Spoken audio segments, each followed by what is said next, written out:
Perhaps we need some outside universal threat to make us recognize this common bound. I occasionally think how quickly our differences worldwide would vanish if we were facing an alien threat from outside this world. Mela guys, illum Mirko ġi kurjus u rrid tisaqsini xi domandi. Mela, Sajjan, x'inhi eżatt out of body experience?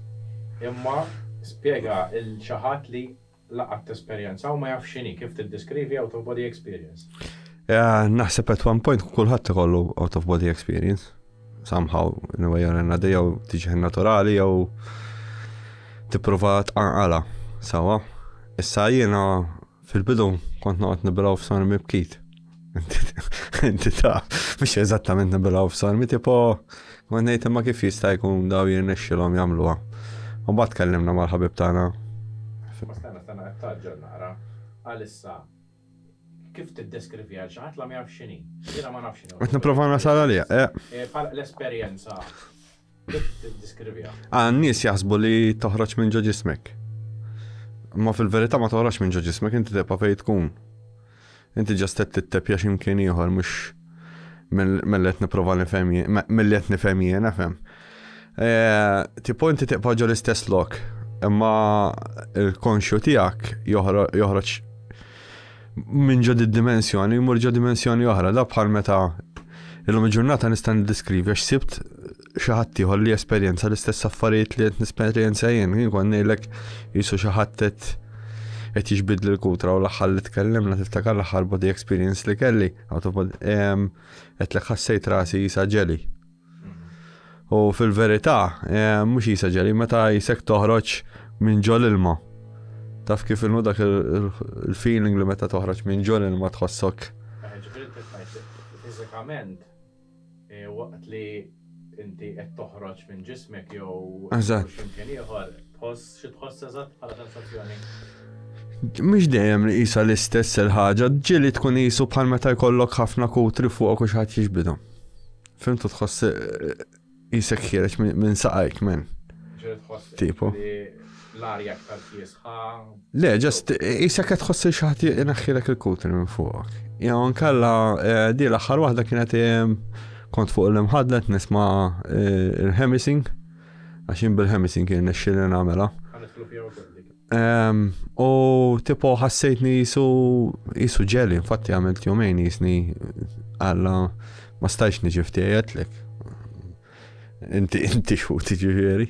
Għaxin lilek il-Mirko guys noqgħod ngħidlu x'nipprova nagħmel.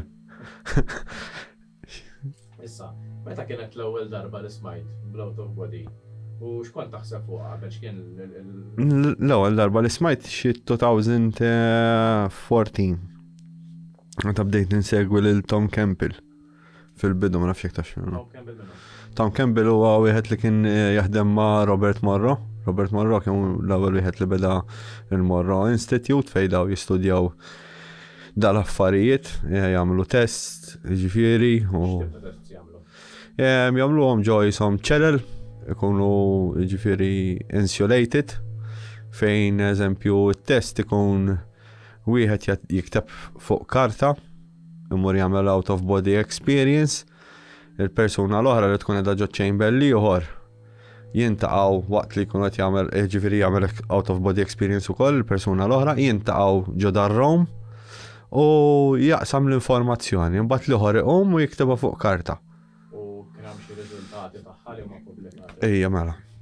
Hemm ħafna riżultati. Issa l-aħħar Tom Campbell f'Novembru li għadda minn xi esperimenti fejn prova jagħmel Heisenberg effect fejn double split experiment. Dak li twaddab il-laser u jadduh minn string u jinqasam id-dawl. Ġifieri mbagħad jekk inti qed tosservah jinbidel f'wave u jekk le jibqa' particle.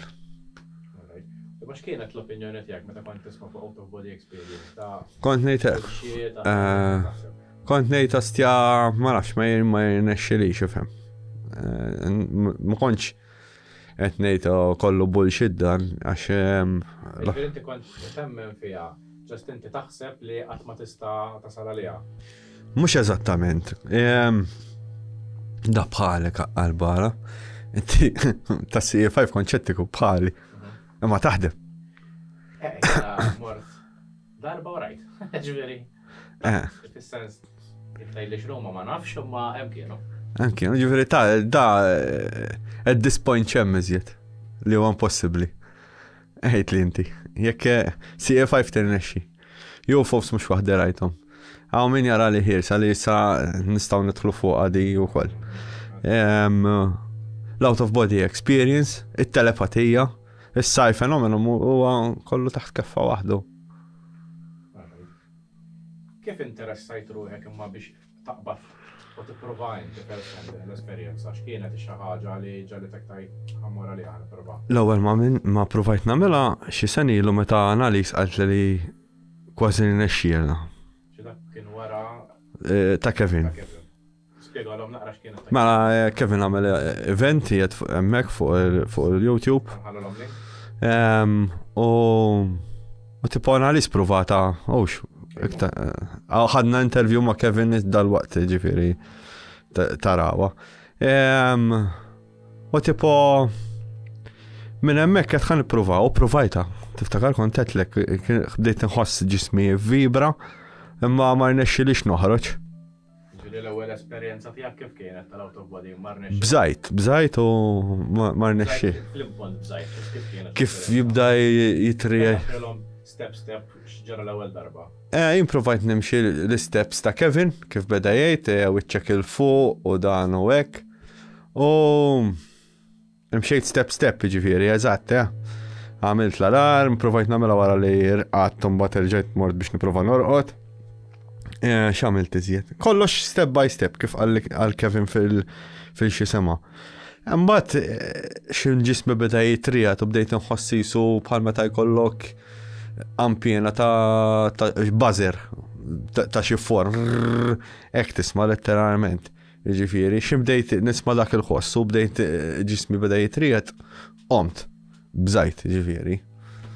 Dak il-ħin kien il-moment li suppost tanqala minn ġismek. Eżatt, Kevin isejħela l-paralisi. Jena nsejħela kif naqbad ngħidlek, just il-moment ta' meta tkun qed tixxiftja. Kemm il-darba għamilta s'issa perjodu ieħor? Ma nafx. 30, 40, provajt nagħmilha miljun darba. U kemm il-darba x'inhi s-success rate tiegħek? Xi 15 minn 150. 15 minn 150, 10%. Eżatt. Imma hawn min jagħmilha easy hekk, bum.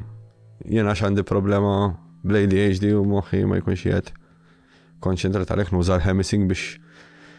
X'inhu ma daw il-hemisync? Daw it-tunes pratikament nitfaħħom. Ma x'inhu ma daw minn ħolqhom daw it-tunes? Daw ħarqhom Robert Monroe, Tom Campbell u li kien magħhom għax huma kienu tlieta bħalissa ismu mhux jiġini f'moħħi. Ħolqhom minħabba l-out of body experience. Eżattament, ejwa. U mhux kulħadd huwa kompatibbli mal-hertz, hemm hertz differenti. Jiġifieri jiena naħdem fuq dat tip ta' hertz li nixxilna nagħmlu. Allura nerġa' naqbad daw l-istess tunes u nerġa' nirrepeti bihom. Kif skoprejthom? Kate beda jgħidli li Madonni kważi nexxilu jagħmilha darba minnhom. Bat danaw nismagħhom, bat Kate qalli li nexxilu jagħmilha, jien nexxilu nagħmilha. Jien rajt xi ħaġa stramba u Kate ra xi ħaġa stramba wkoll. Qabli ġifieri. Però l-ewwel tliet darbiet kont qedtilkom li ma nexxilix immur imkien ġest inħares lejja. Nħares lej ġismi ġo sodda ġifieri ma niċċaqlaqx imkien. U provajta ma tiċċaqlaq? Ma m'għandekx mod, la saqajk ma tara la jdejk xejn, ġest tara jisek b'kamera. Inti l-ġisem fiżiku tiegħek jisparixxi jisek qed tara.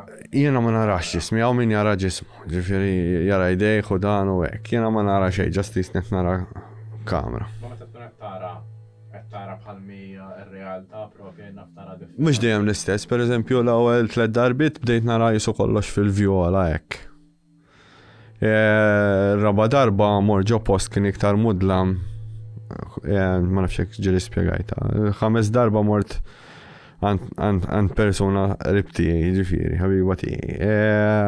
Għawaftek, mort għand persona qariba tiegħek, ġifieri. Il-5 darba. Ħajja x'ħadd mejjed. Xaħat ħaj. Ġifieri mort physically. Ejja. Għax inti fil-bidu għad. Kelli interaction mal-qattus. Ġifieri, u l-bat l-ewwel darba li mortan, u għajt mal-qattus taħħa, ġifieri.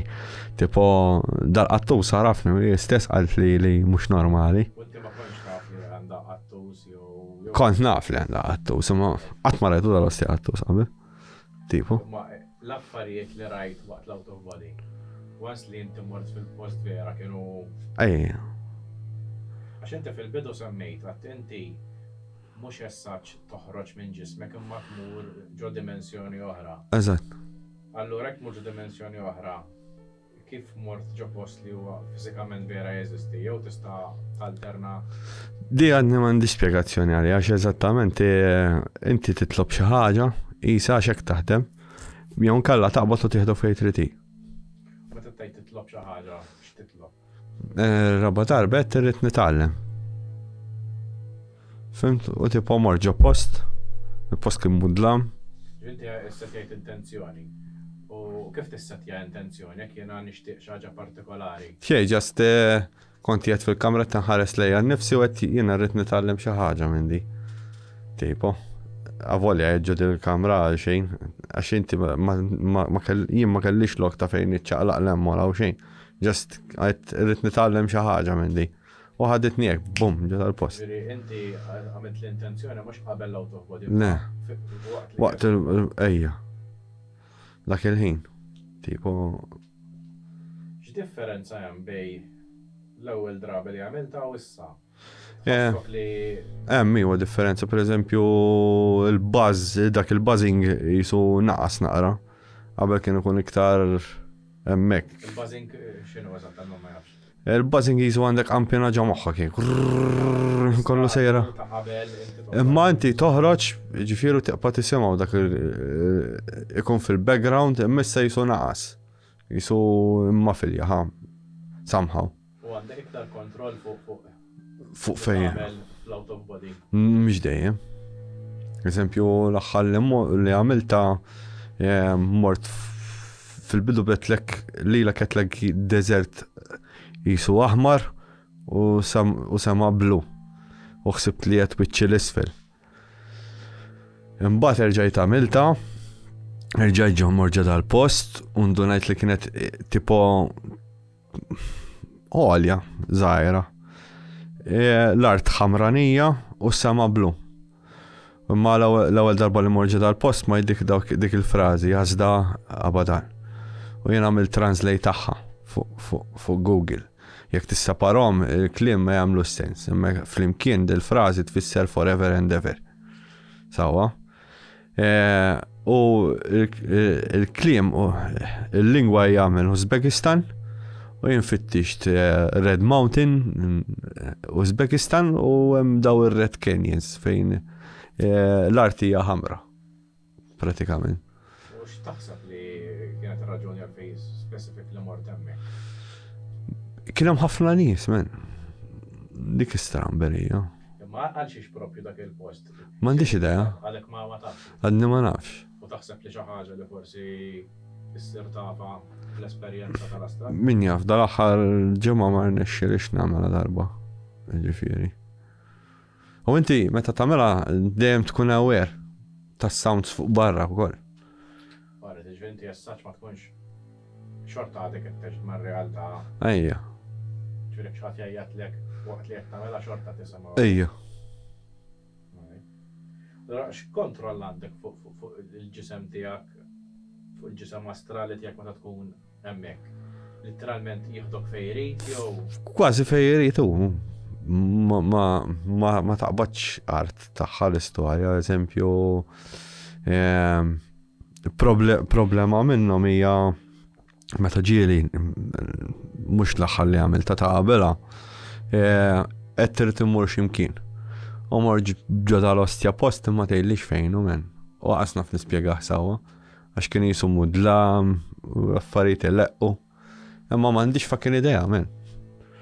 Fim ċirrit ngħidlek, ġifieri d tieħdok ġo postijiet li inti għax ġej taw jiena, x'inhu l-iskop li qed hawnhekk. Ma tkunx taf.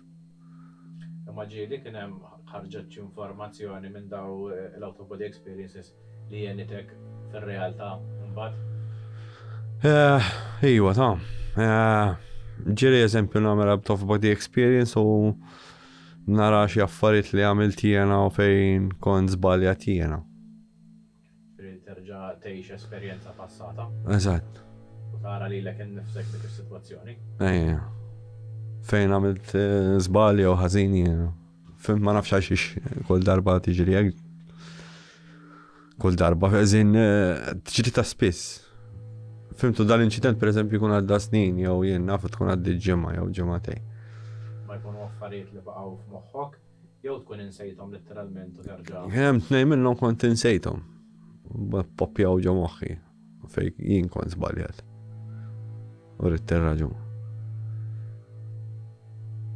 X'tixtieq titgħallem iktar mill-astronomi għalfej xi ġalek kompli tagħmilha. X'tixtieq tuħu minnha. Mhux dejjem.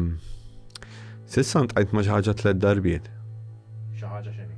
Tintaqam affarijiet, ħanejdu hekk. Tibda tara jisom dellijiet u hekk u jien naf affarijiet strambi għax mhux dejjem tkun defined il-ħaġa. Fis-sens il-visual mhux dejjem l-istess. Ma dika stramba wkoll. Ġifieri ġieli nista' nara bil-kulur u ġieli nista' nara jisu pixelated fil-vjola. Dik ma nistax nifhimha. Forsi naf fis-sistema ta' kif taħdem jew tieħdok ġo postijiet oħra differenti, għadna ma wasajtsi. Għarret, u inta tiltaqa' ma' xi entitajiet oħra hemmhekk jiġifieri. Ejja. Ma nafx jekkux l-istess oġġett, l-istess entità. Jien naf ma nafx jekkux l-istess ħaġa. L-istess ħaġa ta' forom differenti u tiltaqa' magħha jew.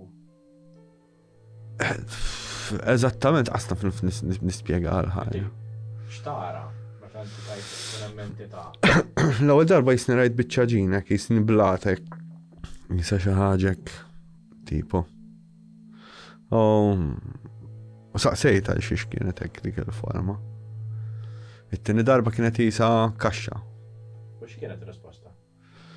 Li moħħi ma jistax jikkompjutja kif il-forma oriġinali tagħha. Għax inkella jista' jagħmel ħsara l-moħħi jew immud dak il-ħin.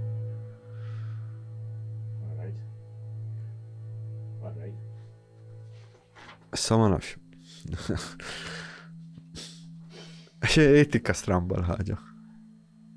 Dik kurjuża l-biċċa li kull min jgħid jesperjenza entitajiet fl-astral mhux neċessarjament jara figura jew jara xi ħaġa li hija ovvja li hija entità. Sempliċement tajt rajt forma ta' ġini, forma ta' ġebla. Isa hekk, isa xi ħaġa tonda. Tieni darba kienet forma ta' kaxxa jisu. Imma x'tara tara eżempju stampa sewda u tara dil-kaxxa jew. Rajt l-ewwel darba ġast kienet edem dil xi ħaġa attontek keda. Ma kien hemm xejn fil-background jew fil-madwar. Jisu ġnien. Jisa qed tara ġnien billej fid-lam. Biftit dawl fuq wara ma ftit żgħira daw taf kif jidher. U maġina kollox fuq il-vjola. Fehem suppost id-dawl hemm vjola. U l-komplement kollox mudlam kien. Imma kienet tidher il-forma qiegħda hemmhekk. U kellha shades ta' dawl somehow. U meta tikkomunika ma' entitajiet, tisma'hom b'udnejk, jikkomunikaw miegħek telepatikament, juruk images, kif taħdem? Assin stess ma naf, naf li nkun qed nikkomunika fuq din ħaġa. Però jorik xi affarijiet bħala immaġni. In a way mhux qed tarahom hekk, just taf li qegħdin hemm dawn l-immaġni ġew moħħok. Fimt mhux qed tarahom dak il-ħin hekk bajnejk, taf li qegħdin fil-konxju tiegħek x'imkien. Daw l-istampi u affarijiet ta' kif jikkomunikaw miegħek. Ġifieri bħala esperjenza mhux kif nesperjenzaw ir-realtà, ġifieri m'hemmx ishom ir-regoli tal-physics. Le, jeżistu f'dir-realtà. totalment differenti. U tħoss nafsħana bard gravità jew kif kien l-esperjenza? Dik kurjuża, x'tmetet lek jiena ħsibniet wiċċi l-isfel. Ma kontx wiċċi l-isfel, jien kont qiegħed inħares wiċċi lejn il-ħajt. Kont qiegħed floli. U mbagħad tibda tgħid estja dak il-feeling ta' meta nibża jien mill-loli, men. Inkun qiegħed fimt? Dik kurjuża kienet iwa. Il-gravità ma nafx kif taħdem eżattament, minix xjenza, imma nipprova nifhem, imma dik ippopjaġġa moħħi. Ma tħoss weight tiegħek Li tħoss meta jisek toħroġ minn ġod densità tal-ilma. Dik li tħoss inti. Jisek meta inti ħriġ minn ġod densità tal-ilma xi ħaġa ħfef. Kien hemm xi waħda mill-esperjenzi li baqgħet miegħek hekk ħafna li bqajt taħseb fuqha għax kienet forsi iktar sinifikanti mill-oħrajn. Asnaf. Ma nafx, l-aħħar li ntqajt model xi ħaġa kienet vera ma nafx, tipo jisnibqaj bla risposti ta' xejn. Di kienet vera kurjuża wkoll. X'tipo staqsi l-affarijiet inti u jisu jisaqsik b'risposta. Għaw, jtik jitpoġiba b'mistoqsija. Dika stramba wkoll ta' kif taħdem is-sistema. Per eżempju, jena nsaqsi xi ħaġa lilek, u mbagħad jena għaw, inti issaqsini xi ħaġa, tirrispondini b'mistoqsija lura. Ikun biex jaħrab mill-mistoqsija jew ikun li tik talima fuqek innifsek. Asnaf kif naqbad nifhemek, jisni b'dil mistoqsija jiena mbagħad ittimwieġbu għall-answer tiegħi, fimt? Għadek kamat li għajt ħafna inċertezzu mistoqsijiet. Fuq l-aħħar waħda? L-istess ħana tajdi li ħadd titweġibet ġo forma ta' mistoqsija. Ftaqabilhom iwa. Taqabilha iwa. Taqabilha kienet tipo l-ewwel darba li kelli interaction ma' di xi ħaġa. Ikelli diġà interaction qabel ma' dik li Rosalind qalt il-Greenman meta għamil dik it-trippa. Somma għamilna trippa u hekk u di trippa ħadet ħafna ħin u jien mort post u kien hemm di xi ħaġa insomma u wara żmien kont qed nitkellem ma' Rosalind. Jiena nsejjaħlu jisu Kermit għax kien jisu Kermit dejjem hekk ngħidlek. Ma darba rajtu forma fiżika, fis-sens rajt shape defined. Jisu Kermit jisu żrinġ. Issa ma nafx hekk kienx il-konxu tiegħi jew xi ħolma jew xi ħaġa jew hekk ma kienet profonda. U Rosalind qalt li dak il-Greenman konna din hawnhekk backstage insomma. U kollha differenti l-esperjenzi. Ma eżempju meta ntqajt ma' di xi ħaġa l-ewwel darba fuq l-out of body experience vera kienet. U mbagħad saqsejt tieni darba xiex forma ta' kaxxa. Fimt? U bidel il-forma għat-tont reġa' kif kien l-ewwel darba. It-tielet darba ma għadx ngħidu biex jibdel il-forma, ma tipu kienet qed ngħidlek bqajt bla tweġibijiet. Qed tgħid li dejjem qed tiltaqa' mal-istess entità f'dak każ. M'iniex ċert. Ma nafx. Ma tistax tgħidu, m'hemmx tag li ħajorik tag jew xi ħaġa. Bħala esperjenza inti milli nista' nieħu għalik kienet esperjenza pożittiva ħafna. Minn bnadi u minn bnadi le. U x'inhu n-negattiv tagħha ġifieri? Personali. Ġifieri mhux għax qed tiftaħ lilek innifsek għal spiriti ħsiena jew xi ħaġa. Le. Għall-informazzjoni. Jgħidu li hemm xi entitajiet li joħdulok l-enerġija u hekk miċ-ċakras għax dal-aħħar bad nidħol f'ħafna affarijiet minn daw għax peress li qed nagħmel dil-biċċa xogħol hija vera kien interessanti.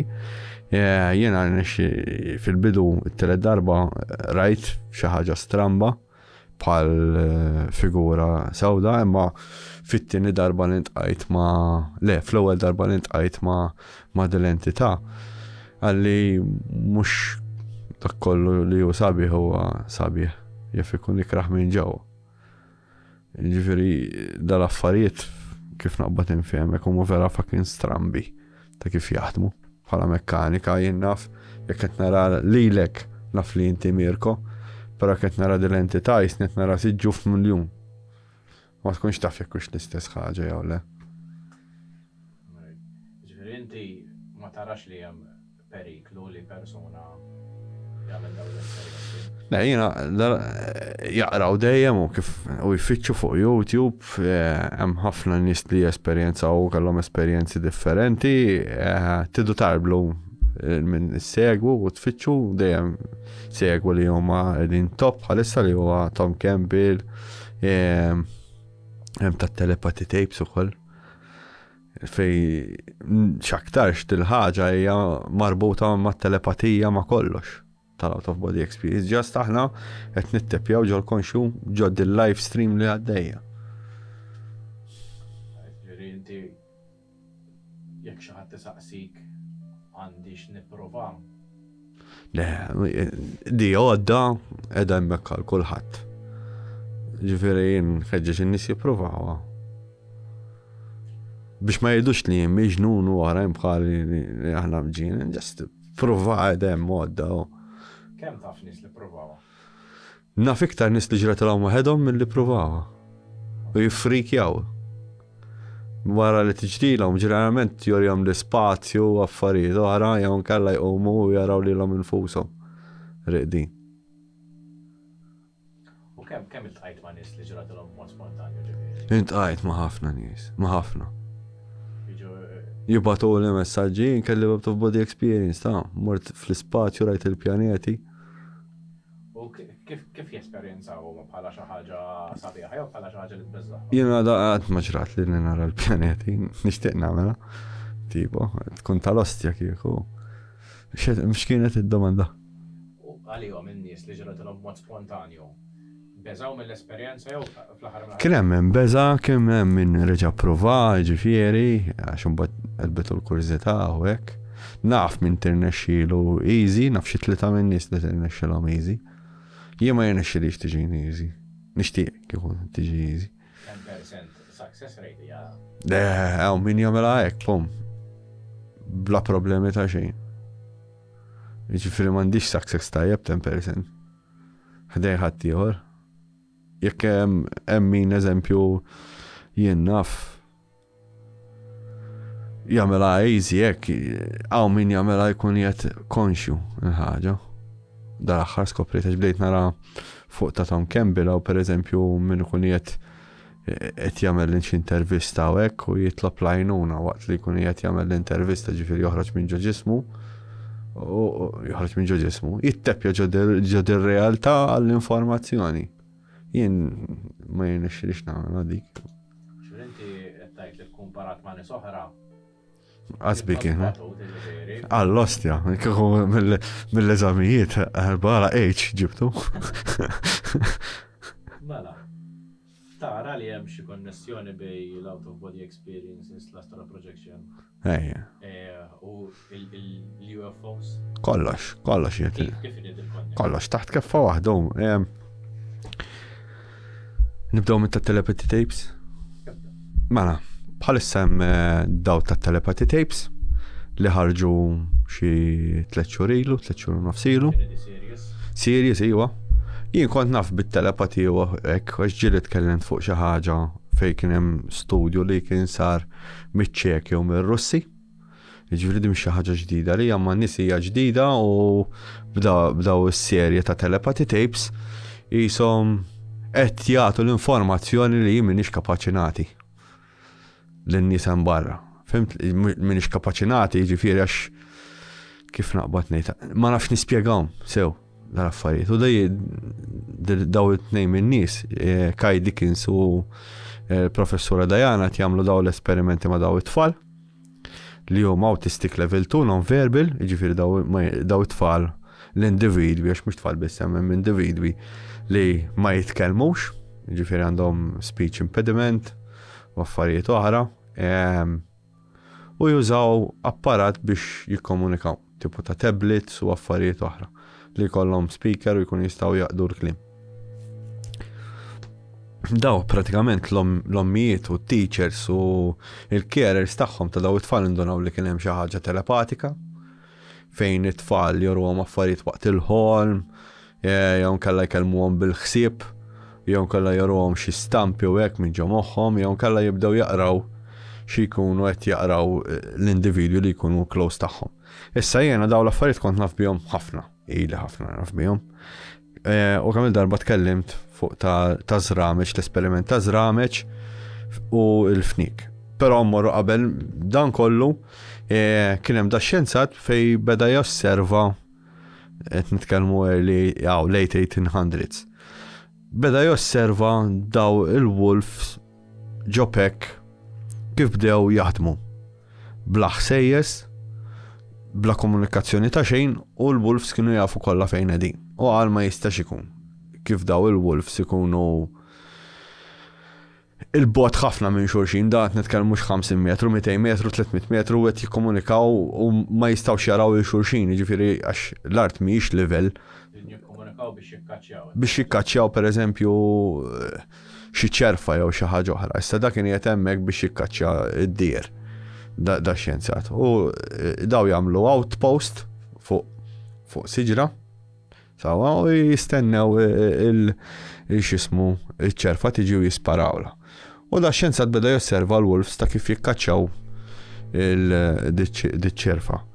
U peress li kellu God's eye view minn fuq, beda jgħid, eżempju, jekk l-art edha diżlivellata b'sular u l-bulfijiet taħt ma jistax jara iċ-ċerfa, imma miexi eżatt fit-triqta. Mbagħad għandek l-alfa jkun qiegħed fuq dejjem qed jikkontrolla u jara kollox. Kull ma tisma' eżempju, jew l-ewwel għajta biex ikunu jisibu postom. Jew nkella t-tieni għajta biex imorru lura. Daqshekk biss kien jisma' da. Issa, daw il-klip kienu jkunu pożizzjonati eżatt, il-wolves insomma, u kienu jikkaċċjaw b'mod perfett. Jiġifieri m'hemmx inti mur hemmhekk jew ieħor jew qed jagħmlu xi ħsejjes daw bla ħsejjes ta' xejn u kollox in coordination u kienu jaslu għat-target. U mbagħad minn hemmhekk qal da hemm xi ħaġa bil-fors da-xjenzat. Minn għalija ċekk kien iwa ċekk. U da-xjenzat qal ma ħarbda nagħmel esperimenti bil-lowest life, jiġifieri lowest life form. Li huma fnik u affarijiet oħra hekk, fim? Apparti l-pjanti u hekk imma dak l-inqas li seta' li għaxir jieħu dejta minnhom eżattament. U qabad iżrameġ u tefaħħom ġo submarin u l-om ħallija fuq il-bajja. Dawn iżrameġ qabdu jittorturawhom u mbagħad l-om irreġistrat stress. Jiġifieri indunat meta dawn iżrameġ kellhom dit-tortura. Mbagħad minn hemmhekk komplet evolvi fejn kienu ġabru dik it-tifla li kienet tagħmel affarijiet straordinari bit-telekinesis u kienet taqra l-imħuħ u affarijiet oħra li mietet żgħira ta' xi 16 jew 17 kit jista' jgħidilna jarax daħal iktar fiha kit. U minn hemmhekk mbagħad l-Amerikani kellhom l-ispiji tagħhom jiġifieri u bdew jgħidu wara mela r-Russi daw qed jagħmlu dal-esperimenti. U qabdu jagħmlu jirreplikaw l-esperimenti wkoll l-Amerikani bi Project Grudge, Project Stargate, Sidekick, kellhom ħafna projects insomma. U wieħed minnhom ġillikjat u kien hemm ġurnalist li 2001 u kien marħa xi interviews li xi soldati li kienu qed jaħdmu f'dis-sezzjoni insomma. U minn hemmhekk ħareġ dak il-film The Man Who Stared Goats. Issa dal-Amerikani kienu jippruvaw jagħmlu esperimenti, pereżempju kienu jaqbdu soldat joqgħod iħares lejn naġa jew gidi u insomma u x'ismu jmut. L-annimal imut, jaqsamlu qalbu. U minn hemmhekk imbagħad l-esperimenti baqgħu għaddejjin qatt ma waqfu salhom il-ġurnata ġifieri. Kien hemm ir-remote viewing, kien hemm min jipprova jgħaddi minn ġol ħitan li ma nafx kif jista' jkun. Kien hemm Yuri Gallagher, dak li jgħawweġ il-friket u x'ismu affarijiet oħra. Ma nafx, għax issa jgħidu li huwa at 78% Ta' xi. accurate remote viewing u affarijiet oħra. Issa ma nafx, ma kien parti mill-proġett. Naf li jiġu li jużaw il-kumpanija Taż-żejt biex isib iż-żejt. Eżatt. Ejja, imma per Ma nafx suċċess għandu bil. fiex aktarx nsejt ismu. Hemm wieħed vera tajjeb minnu li nexxielu eżempju fil-Cold War, fi żmien il-Cold War, qabduh hemm interview ma' Jesse Michaels tiegħu.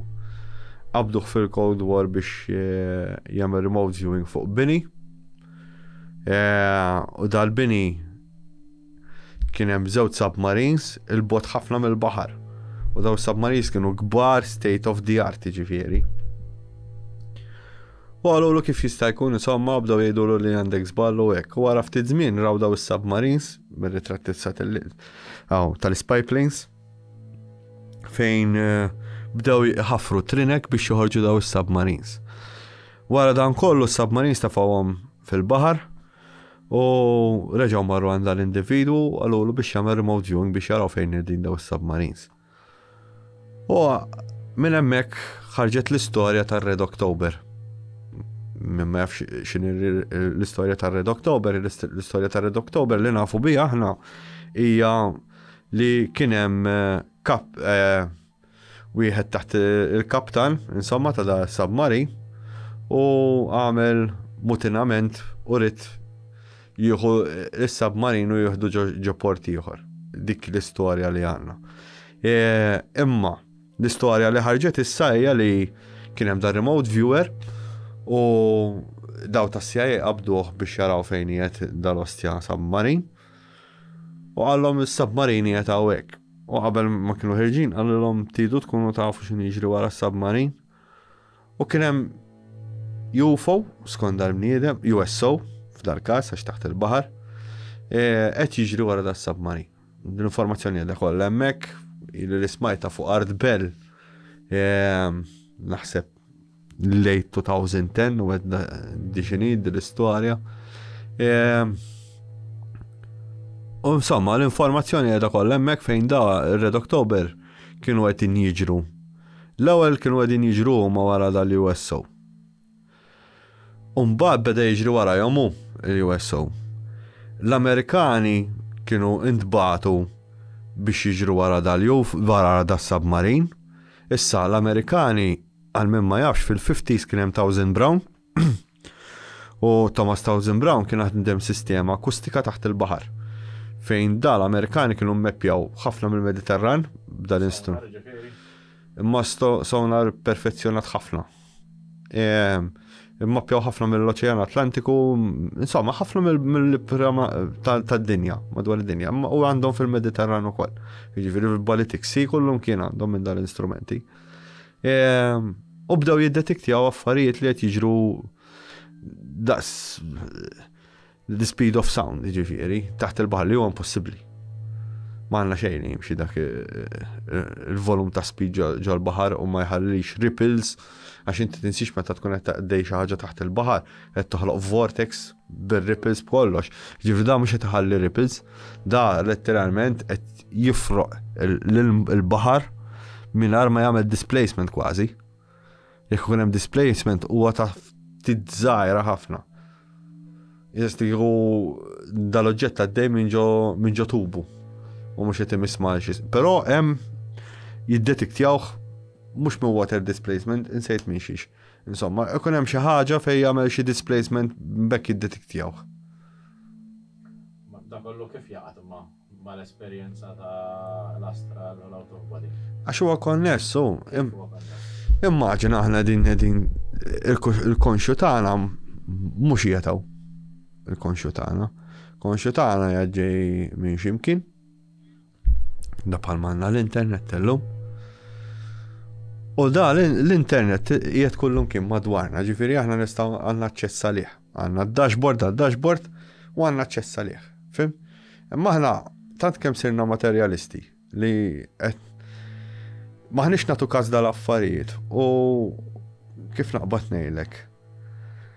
Isnet ninsew di trade tal-komunikazzjoni telepatika, tal-out of body experience, ta' ħafna affarijiet li qabel kienu jużawhom letteralment. Meta tajt qabel kienu jużawhom, hemm xi naf reperti storiċi, xi kitbi. Għandek ix-xamanizmu, għandek ktib ta' Allegro, ta' ix-xamanizmu huwa li kienu jużaw ix-xamani. Jew kienu jużaw il-herbs u affarijiet oħra, l-ayahuasca, da kollu huma għodda ta' kif taċċessa għal dir-Rom li aħna ma narawx bajnejna ma nistgħu ninterrektjaw. Somehow. Li l-konxju ta' kulħadd jgħid ġo post ieħor u ġisimna huwa l-mod kif naċċessaw dak il-konxju. Fit-2012-13 kont smajt intervju ta' Tom DeLonge, meta kien jgħid ħafna affarijiet strambil illum ħirġin u tgħid l-ostja. Tom DeLonge huwa kantant tal-Blink-182, huwa dak li produċa Stranger Things ukoll. U kien jinteressaw li UFOs u affarijiet oħra. U waqt intervju insomma qal li ġisimna huwa l-antenna u moħna huwa l-container. Jiġifieri aħna transceivers, qed nirċievu u nibagħtu, nirċievu u nibagħtu. Għalhekk il-konxju tagħna mhux jetaw ġast aħna qed niffidjaw minn ġod il-live stream. U hemm xi ħaġa iktar oltre, ikbar minn dan kollu. Inti qabel għadek kemm semmejt xamanizmu u l-ayahuasca. Tara li hemm xi konnessjoni bejn l-out of body u DMT l-ayahuasca. Ejja, ħaxix, ejja. Kollox huma aċċess għal dan affarijiet. Kif? Kollox huma inti s-setting li tkun fieħu mhux bil-forsi isma' bil-ħaxix ħadd titrippja jew ħadd titrippja jien ma taħdimx hekk jiena meta mpejjeb il-ħaxixa taħdem mod ieħor fuqi. Però minn pereżempju juża affarijiet oħra mhux bil-forsi ġast ħaxixa jew mediċinali oħra, hawn min juża jien naf ginger u affarijiet oħra biex jaċċessa l dal-affarijiet. Jilla tinsaqsi ġifieri meta inti tkun qiegħed fit-trip tal-ayahuasca tkun fl-istess post. Nixtieq nagħmel għadna għax jiena mhux ayahuasca eżattament ħadd wara titgħallem. Ma taħseb li taċċessa l-istess post li taċċessa Hekk nimmaġina. Skont studju, kien hemm studju ieħor insejt fejn. Għalli l-ewwel satejt li tal-irqat tagħna huwa out of body experience. Ġifieri kulħadd ikun qed jesperjenza somehow. Ġifieri inti għalik jista' jkun li parti mill-ħolm huwa out of body experience jew qegħdin naċċessaw xi ftit ta' informazzjoni. Ejja. Hemm li kollu premonitions mill-ħolm. Ġieli kellek? Ejja. Mbagħad wara tibda tgħid l-ostja. X'kienet imma tista' tgħidilna? Ġifieri ħlomt li se tiġri xi ħaġa u ġrat li ħajjgħidlek xi ħaġa ġrat toqgħalilek. Ħlomt persuna terrabja miegħi u ġrat. Dik waħda minnhom. Ħlomt li kien hemm persuna għalt li daqt nintaqgħu u ntqajna. Ħlomt ħafna affarijiet ifhem. Nibda jitell l-ostja kif jista' jkun. Fimti hawn kellha jiġru li affarijiet li huma vera fucking stupidi u strambi li jitfawni f'xit tal-xejn. Affarijiet kombinazzjoni tibda jidhim ma dawn mhux kombinazzjoni, xi ħaġa ġrat. Hemm motiv għal dan kollu. Ġifieri inti taħseb li l-esperjenza tal-ayahuasca eżempju jew out of body mhijiex xi ħaġa li tiġri ġo fik imma inti qed tesperjenza xi ħaġa barra minnek. Mhux esattament barra minnek, ngħidu. Kif ħanaqbad inti spjegazzjoni? Nerġgħu morru għal tal-baħar, il-sensazzjoni tal-baħar. Inti il-baħar ħudu jisu dimensjoni, fimt? Minti bqajt hemmhekk xorta. U meta toħroġ fuq l-art hija dimensjoni oħra. Sawa? Mara inti kif ħriġt, bqajġu l-istess post ma mort imkien. Inġas bdilt ir-Rom. Dik kollu. Ma li tinsaqsik u taħseb li hija esperjenza fabbrikata mill-moħħ hija xi ħaġa ġejja mill-estem tagħna jew forsi taħlita ta' tnejn li huma Daw li sejħulhom curricular tubes jew xejn lo sejħulhom. Dawk, x'aktar ġejja minn hemm l-istorja. U GPS cells. Ġifieri huma GPS. GPS cells huma daw is-cells li jipproduċu dal-affarijiet, fimt il-kimiċi ġew l-moħħ daw. Nitfawlhom għax inkella ħankissera. Mhux ħana sew aħjar nitfawlhom link jew xi ħaġa taħt biex ikunu jistgħu jarawhom daw. Għax jien ktibt tal-bieraħ libta minn fuq il-karta għal fuq PDF ġifieri. Imma hekk ħanbiċċera żgur. Mela, għalik, x'kien l-aqwa metodu biex ikollok suċċess fl-astral? Xi tagħmel biex irid tkun l-aqwa setting biex għalik taħdem? Bħalissa mhux taħdem lex moħħi mhix hekk clear. Imma ma nistax nitkellem fuq ġust għal kulħadd. Le, mhux hekk din hija xi ħaġa li għal kulħadd timmodifika l-metodu tiegħek. Eżattament, għax pereżempju Kevin qal tagħmel wiċċek il fuq jien ma jirnexxilix nagħmel wiċċ il fuq, nagħmel wiċċ l-isfel jien. Fimt jew la ġemba. Hekk orrajt jirnexxieli. Ċek l-isfel ġifieri. La ġemba jew hekk. Fimt hekk jirnexxieli nagħmelha. Imma jekk nkun wiċċ il fuq ma jirnexxilix nagħmelha, qatt ma jirnexxieli nagħmel wiċċ il fuq. Parti minn hekk ikollok moħħu clear. Jena dik nipprova nagħmel kolli moħħi clear mhux dejjem jirnexxiel bħalissa mhuwiex. Xi żjed. Is-sounds tal-madwar. Is-sounds tal-madwar huma jilagħbu fatturi ġifieri għax jekk idejquk is-sounds tal-madwar ġifieri jaf toħroġ minnha ħaġa, jaf tqum. Fim? U il-hemising. Dawk. Daw it-tones jista' jinnaf isibu Miżibilju, YouTube, online tista' tixxihom, imma inti ma jaqbillekx tixxihom għax inti dam mhux bil-fors ħajaqblu miegħek daw is-set tones. Fimt jiena bħal metlek hemm daw is-set tones minn ta' xi 1.4 għandi miktub. Imma dejjem insegwi lilhom l-istess. U kif tisma'hom it-tones? X'tagħmel biex tisma'hom? Da pratikament ikollok is-sounds. L-ewwel pereżempju jibda s-sounds minn hawn u inti tipprova tiffoka fuq is-sounds hawn. Bil-headphones bil-fors jaħdmu bħala tones. Jien bil-headphones nisma'hom. Naħseb hekk l-aħjar mod. Huma binaural sounds bil-fors. Ejja. U bil-headphones li nużaw jiena u inti aħjar mill-headphones l-oħrajn. Jiġifieri. Spjegalhom x'headphones. Bone conduction. Bone conduction iwa. U ma daw, spera jgħetuna sponsor issa, da pratikament daw l-speaker, daw il-headphones jużaw l-iskal bħala speaker. Ma ddaħħalhomx f'udnejk. Ma ddaħħalhomx f'udnejk u sibtom huma l-aħjar li jaħdmu, tipo. Però bdaw xorta mhux ħadd imma filja għalhekk is-sound tal-madwar. Għalhekk ġifieri is-sound plays a role. Ħafna għalhekk mbagħad immorru lura t-tempi fejn għandek l-acoustics, cymatics, kollox jidħol fiha f'din l-istorja men. Mela hekk mort x'imkien ieħor. Meta tajt. Ne, ma morna mkien. Qabel ma kellhomx headphones, qabel kienu jkollhom joqogħdu ġo l-ostja bħal ħajpuġihom. Ikun hemm ix-xaman jibda jagħmel il-ħsejjes u hekk. U dawk il-ħsejjes jagħmlu vibration u joħolqu vibration fil-bniedem. Ma ninsewx li l-bniedem huwa rezonanza u plassek magħmul mill-ilma. Allura ħajħolq cymatics ġol ġisem stess. In a way. Ma nafx jekk rajtux dak l-istudju tas-cymatics fej pereżempju peress li huwa l-ġisem huwa fluid, ħafna minnu fluid ħajaffettwa il-fluid ta' ġol ġisem is-cymatics. Wara, ġbin tajt li eżempju l-Oracle Chamber. Eżatt.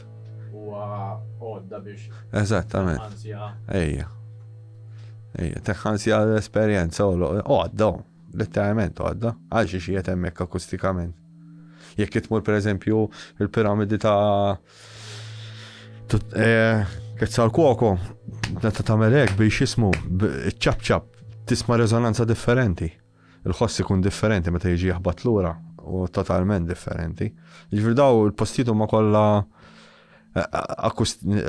kif taqbad issejħilhom. Għandhom rezonanza u fija. Taħseb li kienet intenzjonata Ejja, għalhekk jiġifieri. 100%. 100%.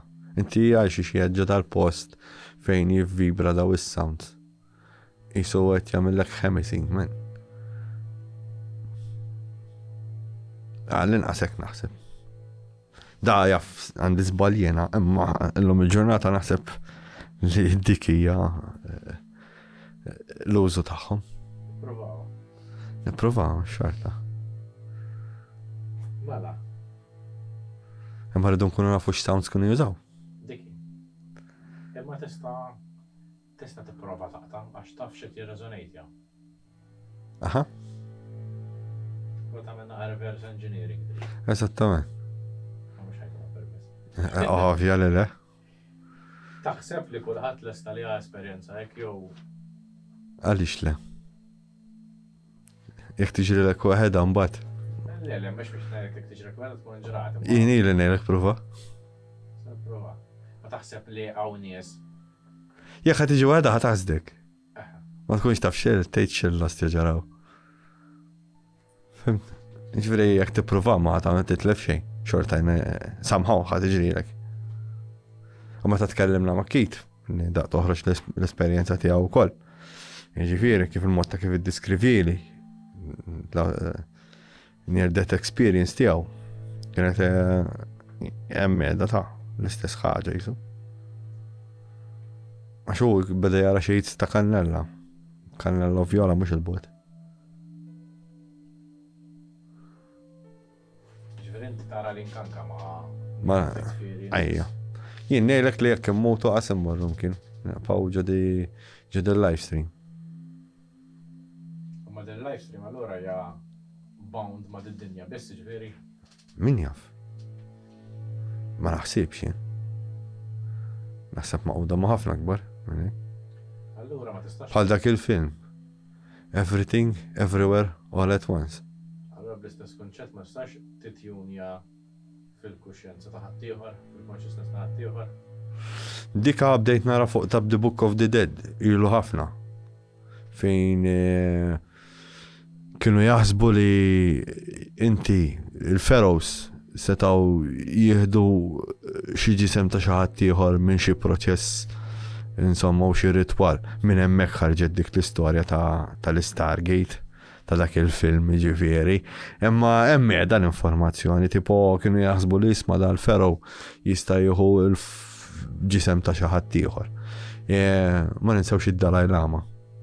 Dalai Lama hija xi ħaġa li eżempju jisibu dal-baby u jekk dal-baby per eżempju jaqbad il-nuċċari u l-kuruna ta' Dalai Lama jgħidu mela Dalai Lama ġdid. Sef ikun impostur m'għandux ID card jew xi ħaġa jew xi serial number. Ġifieri inti se qed tgħid li la hemm l-out of body experience awtomatikament hemm ir-rinkarnazzjoni. Nista' jkun. Temmen li x'inti meta ma Iktar hemm ċans ta' rinkarnazzjoni milli ta' infern jew ġenna jew ġenna bullshit. Inti taħseb ġifieri Għandna reliġjonijiet antiki.